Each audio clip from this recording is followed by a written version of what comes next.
కొరకు కష్టపడుతున్నాడు మానవుడు? దేని కొరకు కష్టపడుతున్నాడు? మన జానెడు పొట్ట నింపుకోవటానికి కష్టపడుతున్నాడు. మరి అంతరంగ పురుషుని యొక్క ఆ జానెడు పొట్ట కొరకు నువ్వేం కష్టపడుతున్నావు? ఈ జానెడు పొట్ట కోసం 366 రోజులు కష్టపడుతున్నావు, పని చేస్తున్నావు, సంపాదిస్తున్నావు, మంచిగా భోజనము చేస్తున్నావు. కానీ అంతరంగ పురుషుని కోసం 366 రోజుల్లో 52 ఆదివారాలు దేవుని దగ్గరకు వచ్చి 52 ఆదివారాలు దేవుని వాక్యము వింటే, దేవుని వాక్యమే ఆహారమై ఉండి ఆ దేవుని వాక్యముని అంతరంగ పురుషునికి ఆకలిని తీర్చేది అని మానవుడు గుర్తెరగట్లేదు. అందుకని యెషయా ఆ రోజే ఆ మాట అన్నాడు, ఎద్దు తన కామందును ఎరుగును, గాడిద తన సొంతవాని దొడ్డిని ఎరుగును, నా పిల్లలు నన్ను గుర్తెరగకుండా ఉన్నారు. దేవుని సన్నిధిని గుర్తెరగట్ల మానవుడు, దేవుని సంఘమును గుర్తెరగట్ల మానవుడు. దేవుని దగ్గరకు మనం ఎందుకు రావాలంటే, ఆ రోజే యేసు ప్రభు బాలుడుగా పుట్టి ఆయన పశువుల యొక్క తొట్టెలో పరుండబెట్టి నీ కొరకు నా కొరకు ఆయన జీవాహారమై ఉన్నాడు. నీ అంతరంగ పురుషుణ్ణి నీవు పోషించుకోవలసిన అవసరం ఉంది. దేవుడు అంటున్నాడు, ఈ గ్రంథమును తీసుకొని ఈ గ్రంథమును భక్షించు, ఈ వాక్యమును నువ్వు భక్షించు, ఈ దేవుని మాటలు నువ్వు భక్షించు, నువ్వు భుజించు. దేవుని వాక్యము జుంటె తేనె దారల కంటే మధురమైనది. అది నీ నోటికి చేదుగా ఉండొచ్చేమో కానీ నీ కడుపునకు తీయగా ఉంటుంది. అది మధురమైన వాక్యము, శ్రేష్టమైన వాక్యము. నీ అంతరంగ పురుషునికి కావలసిన ఆహారము, జీవాహారము దేవుని సన్నిధిలో నీ కొరకు తొట్టెలో పరుండ పెట్టబడింది. నువ్వు వచ్చి ఏం చేయాలి? ఆ ఆహారమును భుజించాలి. ఇదే యోహాను సువార్తలో 10వ అధ్యాయంలో 11వ వచనములో యేసు ప్రభు వారు ఈ విధంగా అంటున్నాడు. ఏమంటున్నాడు చదువుదామా? నేను గొర్రెలకు మంచి కాపరిని. మంచి కాపరి గొర్రెల కొరకు తన ప్రాణమును పెట్టును. యేసు ప్రభు వారు కూడా ఏం చెబుతున్నాడు? దావీదు భక్తుడు 23వ కీర్తనలో, యెహోవా నా కాపరి కాబట్టి నాకు లేమి కలగదు, ఆయన నన్ను పచ్చిక కలిగిన చోట్ల దగ్గర పరుండబెట్టి నన్ను భుజించమంటున్నాడు, ఆయన శాంతికరమైన జలముల యొద్దకు నన్ను నడిపించి నన్ను ఆ నీరును త్రాగమంటున్నాడు అని భక్తుడు చెప్పాడు. యేసుక్రీస్తు ప్రభు వారు భూమి మీదకి వచ్చి ఆయన కూడా ఏమన్నాడు చెబుతా? గొర్రెలకు నేను మంచి కాపరిని, గొర్రెలకు నేను మంచి కాపరిని, నా మందలోనికి మీరు రండి, అనగా నా సంఘములోనికి రండి.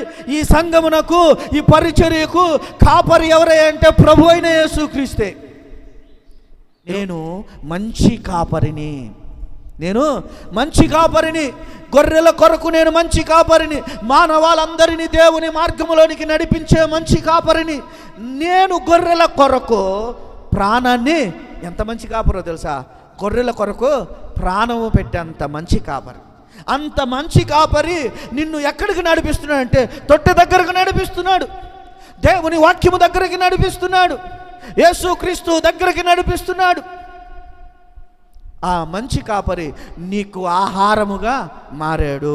ఎంత చక్కనైన మాటలు, ఎంత చక్కనైన దేవుని యొక్క వాక్యము, దేవుని యొక్క ఆహారము నిన్ను ఆయన కాపరిగా ఉండి పోషిస్తున్నాడు. ఇప్పుడు ఈ బిడ్డలు ఉన్నారండి, ఈ బిడ్డలకి వారే అన్నం తింటారులేని వండి వదిలేస్తావా? వదిలేవు. బిడ్డలకి అన్నం కూర వండి వదిలేవు. ఏం చేస్తావు? వారికి అన్నం తినటం చేత కాదు అని వారికి అన్నము కలిపి నువ్వు ముద్దలు పెడతావు, అవునా కదా? వారిని పోషిస్తున్నావు తల్లిగా ఉండి, వారికి ఆలన పాలన చూసుకుంటున్నావు. 3 పూట్లు వారికి ఎప్పుడు ఏ ఆకలి అవుతుందో దానిని నువ్వు చూసుకుంటున్నావు. మరి యేసు ప్రభు వారు ఆయన కాపరి అయి ఉండే తన గొర్రెలుగా ఉన్న మనకు ఆయన పోషించట్లేదా? ఒక్కొక్కసారి నువ్వు సరిగా వాక్యం వినకపోయినా ఆయన నిన్ను బలపరిచి దేవుని వాక్యం వినేటట్టు చేస్తున్నాడు. ఒక్కొక్కసారి దేవుని సన్నిధిలో ఆత్మీయముగా బలముగా లేకపోయినా ఆయన నీ యందు కనికరం చూపించి నిన్ను బలపరచడానికి ఆయన ప్రతిదినము నీతోనే ఉంటున్నాడు, నిన్ను పోషించుచున్నాడు. శారీరకముగా ఆయన నిన్ను పోషిస్తున్నాడు అనేది ఎంత వాస్తవమో, ఆత్మీయముగా కూడా ఆయన నిన్ను పోషిస్తున్నాడు అనేది కూడా అంతే వాస్తవం. కారణం ఏంటంటే ఆయన కాపరి అయి ఉన్నాడు. ఆయనకు తెలుసు నీకేం పెట్టాలో, ఆయనకు తెలుసు నీకే వాక్యం ఇవ్వాలో ఆయనకు తెలుసు, నీకే వాగ్దానం ఇవ్వాలో ఆయనకు తెలుసు. ఏ మాట ద్వారా నిన్ను ఆదరించాలో, ఏ మాట ద్వారా నిన్ను బలపరచాలో, ఏ మాట ద్వారా నిన్ను స్వస్థపరచాలో ఆయనకు తెలుసు. ఆయన కాపరి, నీ కాపరి, నా కాపరి, మనందరి కాపరి. ఆయన మనకు కాపరి అయి ఉంటే మనకు లేమి అనేదే ఉండదు. సమృద్ధి అయిన ఆహారము దగ్గర మనము పరుండుతాం, సమృద్ధి అయిన ఆహారము మనము భుజించుతాం. యోహాను సువార్త 6వ అధ్యాయము 51వ వచనంలో కూడా యేసు ప్రభు అదే మాట చెప్తున్నాడు. పరలోకము నుండి దిగి వచ్చిన జీవాహారమును నేనే. ఎవడైనా ఈ ఆహారము భుజించితే వాడెప్పుడునూ జీవించును. మరియు నేనిచ్చు ఆహారము లోకమునకు జీవము కొరకైన నా శరీరం అని మీతో నిశ్చయముగా చెప్పుచున్నాను. యేసుక్రీస్తు యొక్క శరీరము దేవుని ఆహారము, మానవునికి ఆహారముగా వచ్చింది. యేసుక్రీస్తు యొక్క శరీరము లోకములో ఉన్న మానవులకు జీవమును ఇవ్వటానికి వచ్చింది. నీలో జీవము లేదు, ఏమి లేదు, నీలో జీవము లేదు. ఏమైంది? జీవము చచ్చిపోయింది. పాపం వచ్చి నీలో జీవాన్ని చచ్చిపోయింది. వెలుగొచ్చి చీకటి వచ్చి వెలుగును పారదోలినట్టు పాపం వచ్చి నీలో జీవాన్ని చచ్చిపోయింది. మానవునిలో దేవుడిచ్చిన జీవము లేదు, మానవుడు దేవుడిచ్చిన మహిమ లేదు. ఆ జీవము ఆ రోజే పోగొట్టుకున్నాం మనం. ఆ జీవమును దేవుడు మరలా మనకివ్వటానికి వాడు ఎప్పుడూ జీవించినట్లు, నీవు ఎప్పుడూ జీవించినట్లు, నేను ఎప్పుడూ జీవించినట్లు, నరకం అనే రెండవ మరణములోనికి వెళ్ళకుండా, మరణములో ఉండకుండా, సమాధిలో ఉండకుండా యేసుక్రీస్తు ప్రభువారు ఏ విధముగా తిరిగి లేచాడో, నీవు నేను ఈ దేహము మట్టికి మట్టి అయిపోయిన తర్వాత మన సమాధులను తెరిచి దేవుడు నిన్ను నన్ను లేవనెత్తి ఎప్పుడు తనతో జీవించినట్లుగా ఆయన జీవాన్నిచ్చే ఆహారమును నీకు సంఘములో సిద్ధపరిచాడు, దేవుని మందిరములో సిద్ధపరిచాడు. దేవుడి మందిరములో వడ్డిస్తున్నాడు. మంచి కాపరిగా నీకు చక్కగా నీ కడుపు నిండా ఆయన జీవాహారాన్ని పెట్టి నిన్ను ఎప్పుడు జీవించమంటున్నాడు. భౌతికంగా ఒక మాట చెప్తానండి. దేవుడిగా నేను ప్రత్యక్షమయ్యి నీకు రోగం లేకుండా, నీకు ఆకలి లేకుండా, నీకు మరణం లేకుండా, నిత్య యవ్వనముగాను యుగ యుగాలు బ్రతికేదానికి ఇదిగో ఈ అన్నం పెడుతున్నానమ్మా తినమ్మంటే నువ్వు వద్దంటావా? వద్దంటావా? వద్దను. ఎందుకు? నాకు ముసలితనం వద్దు అంటావు, నాకు యవ్వనం కావాలి అని అంటావు, నాకు మరణము వద్దు అని అంటావు, నేను ఎప్పుడు బ్రతికితే బాగుండును అంటావు, నాకు రోగము బాధలు వద్దు అని అంటావు, నేను ఆరోగ్యకరంగా ఉంటే బాగుండును అంటావు. భౌతికంగా ఈ వరము దేవుడు నీకు ఇస్తే నువ్వు వద్దను, అవునా కదా? మరి ఇదే వరము దేవుడు నీతో నాతో వాక్యానుసారంగా ఇస్తున్నాడు. నువ్వు ఎప్పుడు జీవిస్తావమ్మా? నీకు ఆకలే ఉండదమ్మా, నిత్య యవ్వనములో నువ్వు ఉంటావమ్మా, యుగ యుగాలు నాతో బ్రతుకుతావమ్మా. ఎప్పుడు? నేను పెట్టే ఈ ఆహారాన్ని భుజించినప్పుడు అని ఆత్మీయ అర్థములో, ఆత్మీయ జీవితమునకు, పరలోకములో బ్రతికే బ్రతుకు కొరకు దేవుడు చెప్తున్నప్పుడు మానవుడు ఎందుకు ఆశపడట్లేదు? మానవుడికి ఎందుకు అది అర్థం కావట్లేదు? భౌతికంగా ఇస్తానంటేనేమో మానవుడు కావాలని కోరుకుంటాడు.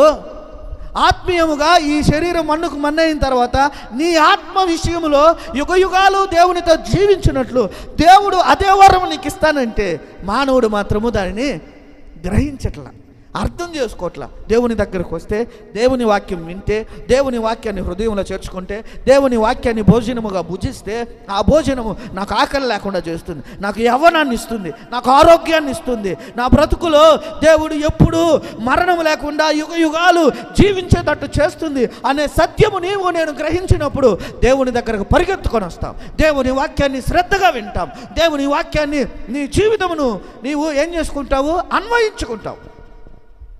దేవుడు అందుకోసమే పశువుల యొక్క తొట్టెలో పరుండబెట్టాడు. ఈరోజు దేవుడు ఏమంటున్నాడు తెలుసా? రోమపత్రిక 10:8 వాక్యము ప్రకారము, ఆ వాక్యము ఎక్కడుందంట? నీ యొద్ద ఉన్నది. ఆ వాక్యము నీవు చదివితే నీ నోటిలో ఉన్నది. చదువుతారా మాట? అదేమని చెప్పుచున్నది? వాక్యము నీ యొద్దను, నీ నోటను, నీ హృదయములోనూ ఉన్నది, అది మేము ప్రకటించు విశ్వాస వాక్యం. ఈరోజు దేవుని సేవకుడిగా నేను చెబుతున్నాను, నేను ప్రకటించే ఈ వాక్యము విశ్వాస వాక్యము, దేవుని వాక్యము. ఈ వాక్యము నీ వద్ద ఉన్నది, ఈ వాక్యము నీ నోటిలో ఉన్నది, ఈ వాక్యము నీ హృదయంలో ఉన్నది. ఈ వాక్యమును నీవేం చేయాలి? భుజించాలి. ఈ వాక్యము నీకు నిత్య జీవమును ఇచ్చే ఆహారము. ఇది మొదటిది. ఆ తొట్టెలో పరుండబెట్టబడిన ఆ యేసుక్రీస్తు ప్రభు బాలుడు నీకు ఆహారముగా పరుండబెట్టబడ్డాడు.